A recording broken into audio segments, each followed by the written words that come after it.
জয়গুরু সবাইকে। ব্রহ্ম জ্ঞানস্বরূপ অগ্নি দ্বারা যিনি মোহরাশিকে ভস্মীভূত করেন, মায়ারূপী ঘোর অন্ধকার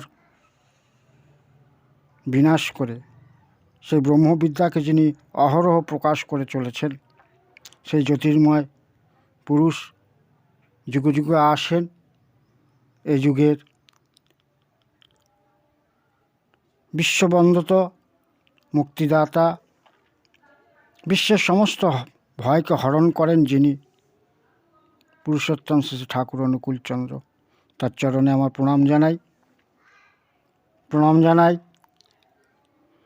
সেই ব্রহ্মানন্দ অমৃত প্রবাহে যিনি প্রতিনিয়ত আমাদের পরিচালিত করছেন, পরিপ্লাবিত করছেন, সেই আচার্যদেবের চরণে আজকের এই করুণাময় গ্রুপ আয়োজিত প্রাতঃকালীন সৎসঙ্গে উপস্থিত প্রিয় পরমের পবিত্র পাঞ্জাধারী কর্মীবৃন্দ, ইষ্টপান দাদারা, ভক্তিমতী মায়েরা, ছোট ছোট ভাই ও বোনেরা, প্রত্যেককে দক্ষিণ দুর্গাপুর সৎসঙ্গ শ্রীমন্দিরের পক্ষ থেকে আর আনন্দিত জয়গুরু প্রীতি শুভেচ্ছা স্নেহ ভালোবাসা জানাই। 12ই ফাল্গুন 1354 বঙ্গাব্দ। শ্রী শ্রী ঠাকুর বড়াল বাংলোর আমতলায় একটা ইজি চেয়ারে বসে আছেন, নির্লিপ্ত আনন্দে চারিদিক চেয়ে দেখছেন। খুশিতে তার মন ভরে উঠেছে, আর তার সেই আনন্দগহ মুহূর্তে সবাই আনন্দ হয়ে আছেন সে আনন্দময়ের পুরুষের সান্নিধ্যে।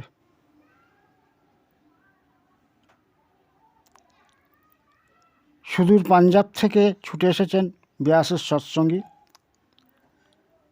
জনৈক ভান্ডারী দাদা। উপস্থিত আছেন প্রমথ দে দাদা, মনোরঞ্জন চ্যাটার্জি দাদা, নীরদবরণ মজুমদার দাদা, সবাই শ্রী শ্রী ঠাকুরের সান্নিধ্যে আছেন।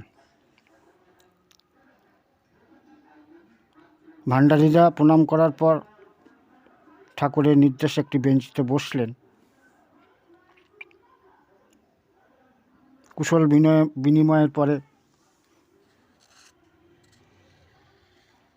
নানা কথা তার সঙ্গে চলতে লাগলো। শ্রী শ্রী ঠাকুরকে ভান্ডারীদা প্রশ্ন করলেন, যেটা আমাদের প্রত্যেকেরই প্রশ্ন, যেহেতু আমরা যারা বিশেষ করে ডিপি ওয়ার্কের সঙ্গে যুক্ত, এই সমস্যার সম্মুখীন আমরা হই।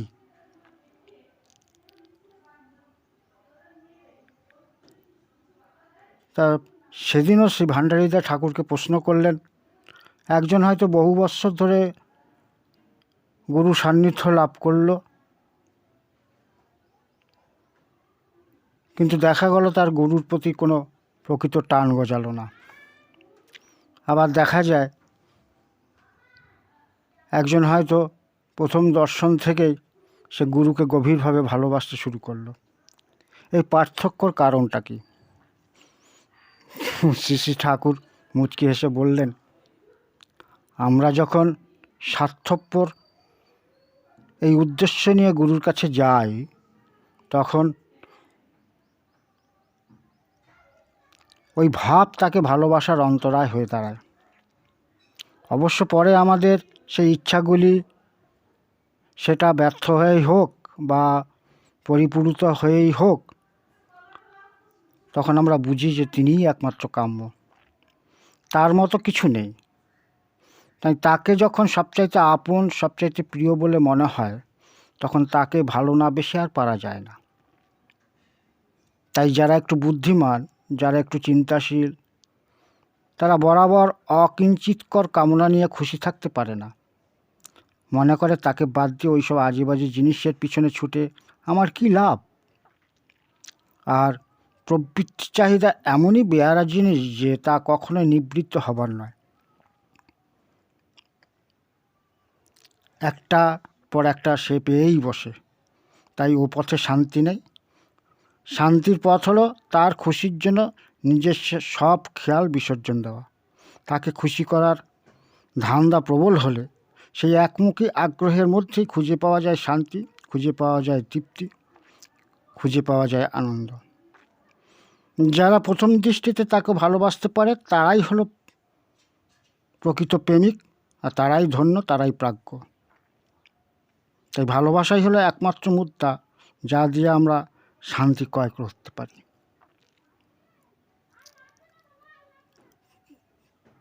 প্রফুল্ল দাসদা ঠাকুরকে প্রশ্ন করলেন, মানুষের কামনা বাসনা ব্যাহত হওয়া সত্ত্বেও কি গুরুর উপর টান হয়?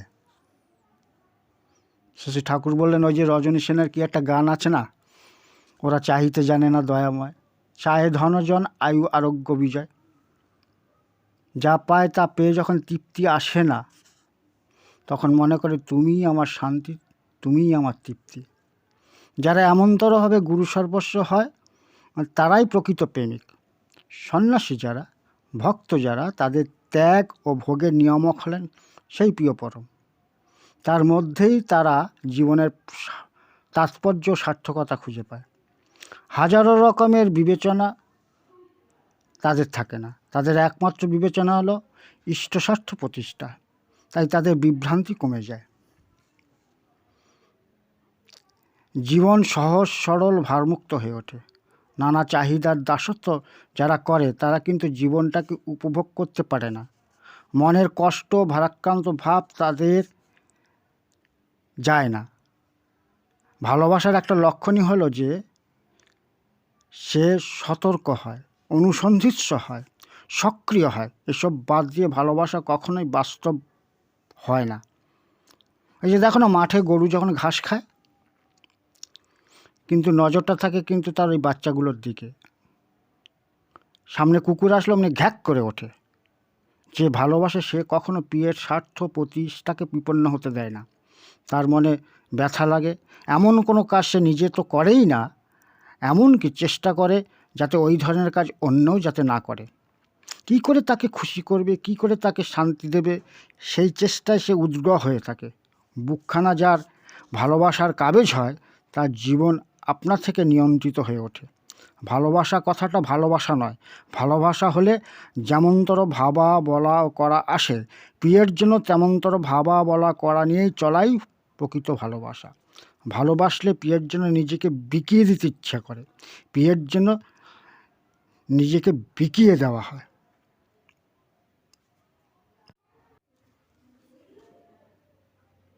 বিকালে শ্রী ঠাকুর আমতলায় চৌকিতে বসে আছেন।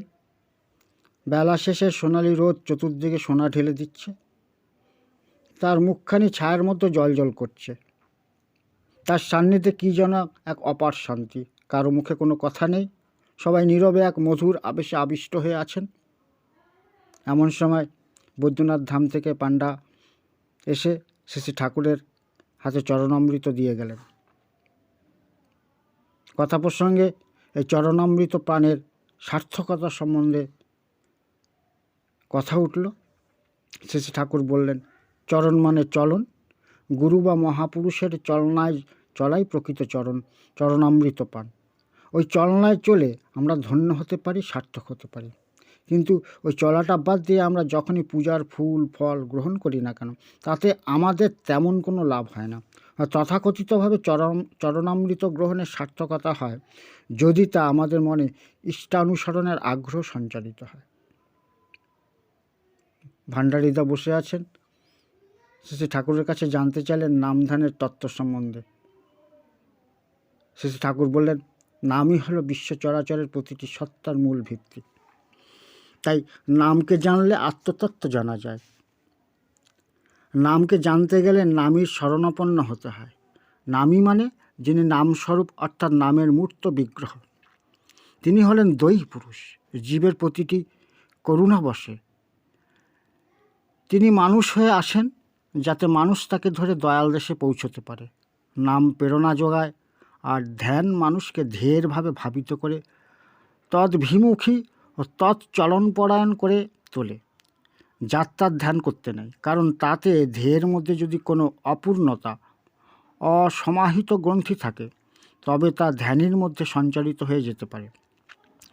উপর থেকে যিনি এর পূর্ণতার তকমা নিয়ে আসেন তিনিই ধ্যেয়, কারণ তিনি হলেন মানব বিবর্তনের সর্বশ্রেষ্ঠ পরিচালক এবং অনুপূরক। তাই পুরুষোত্তমকে যারা জীবদ্দশায় পায় তারা যদি তার প্রতি অনুরক্ত হয়ে তার সঙ্গ, অনুসরণ, অনুচর্যা ও তীব্র কর্মপ্রবাহ সহ নিষ্ঠা সহকারে নামধ্যান করে তবে অল্প সময়ের মধ্যে ঢের এগিয়ে যেতে পারে। তাই পুরুষোত্তমই ইষ্ট, পুরুষোত্তমই ধেয়। তার অন্তর্ধানের পরও তিনিই মানুষের ইষ্ট ও ধেয় হয়ে থাকেন যতদিন পর্যন্ত তার পুনরাবির্ভাব না ঘটে। তার অনুগামীদের কাজ হলো তাকেই লোকসমক্ষে তুলে ধরা। মানুষের প্রাপ্তব্য হলেন ঈশ্বর এবং পুরুষোত্তমই হলেন রক্তমাংস সংকুল আমান ঈশ্বর। আবার পুরুষোত্তমকে নিজ জীবনে দিয়ে যিনি যতখানি অবিকৃতভাবে ধারণ, বহন, প্রতিষ্ঠা ও প্রকাশ করেন, যার চরিত্র ব্যক্তিত্ব যতখানি ইষ্টানুরাগ সন্দীপে, তিনি ততখানি মানুষের পূজনীয়, তিনিই আচার্য। প্রফুল্লতা। নামী ছাড়া অন্য কাউকে ধ্যান করলে কি হয় না? শ্রী ঠাকুর। নামই অভিন্ন। নাম করার সঙ্গে সঙ্গে নামীকে ধ্যান অর্থাৎ চিন্তা করতে হয়। তাতে জপ ও ধ্যান এক লক্ষ্যাভিমুখী হয়ে পারস্পরিকভাবে পরিপূরণী হয়ে ওঠে। নাম ও নামের সঙ্গে প্রতিটি সত্তার সম্বন্ধ নিত্য অবিচ্ছেদ্য। তাই বলে জীব নিত্য কৃষ্টদাস। যার সঙ্গে মানুষের সম্বন্ধ নিত্য নয় এবং যিনি চরম ধামের মালিক নন, তার ধ্যানে মানুষ নিত্য চরম ধ্যানে উপনীত হতে পারে না। দেহ যদি নামের মূর্ত প্রতীক না হয়ে অন্য কিছু হন, তবে নামের গন্তব্যে যাওয়া যায় না। হয় মাঝপথে থেমে যেতে হয়, না হয় দোটানার অবস্থার সৃষ্টি হয়। তাই জপ্য নাম যাঁর দোতক, তাকেই ধ্যান করতে হয়, নইলে সংহত বিবর্তন ব্যাহত হয়। এমনকি সাধকের জীবন ওতে দ্বিধা বিভক্ত হয়ে যেতে পারে, কারণ নাম তাকে দেয় এক প্রেরণা আর ধ্যান তাকে দেয় আরেক প্রেরণা। তাহলে নাম যে স্বরূপ সচেতন ঐশিত্য অধুষ্ঠিত ব্যক্তিত্বকে সূচিত করে, সেই তাকে ছাড়া অন্যকে ধ্যান করলে নাম ধ্যানের সার্থকতা খুঁজে পাওয়া যায় না। সাধন তপস্যা একটা বিজ্ঞান, আবুল তাবুল যা তা করলে বিবর্তন না হয়ে অপবর্তন হবার সম্ভাবনাই বেশি থাকে। তাই তো ধর্মের দেশ ভারতে আজ মানুষ খুঁজে পাওয়া যায় না, আর ধর্মের নামে চলে অজান, আত্মম্ভরী মানুষদের আজব ধরনের আজকবি। শ্রী ঠাকুর অনুকূলচন্দ্র।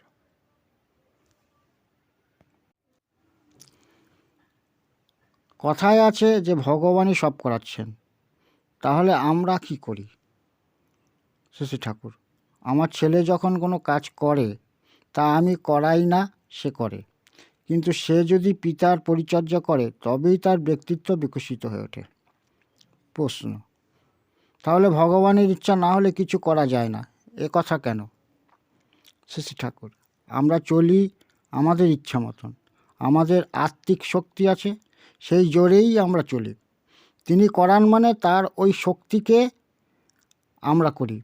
কিন্তু তুমি যদি ডাকাত হও তাহলে তিনি তোমার ওই ডাকাত ভাবেই ভালোবাসেন। আবার তিনি আমাদের কতখানি ভালোবাসেন কি না বাসেন তাতে আমাদের খুব যায় আসে না।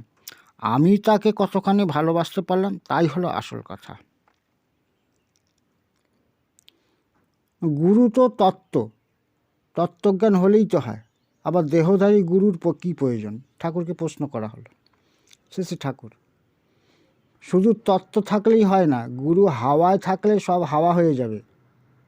শ্রীকৃষ্ণের কথায় আছে যো মাং ব্যক্তি তত্ত্বতা।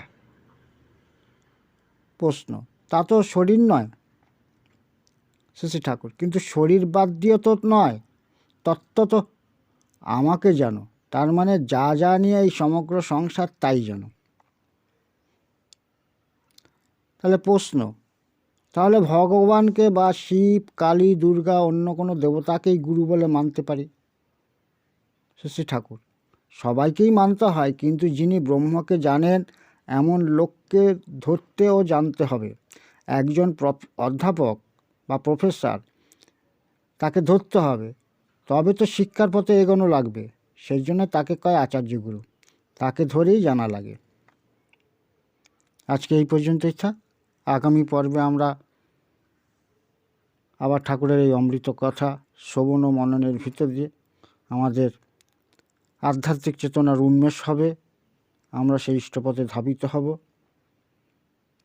পরমপিতা রাতুলডাঙ্গা চরণে প্রত্যেকে সর্বাঙ্গী মঙ্গল প্রার্থনা করি। জয় গুরু।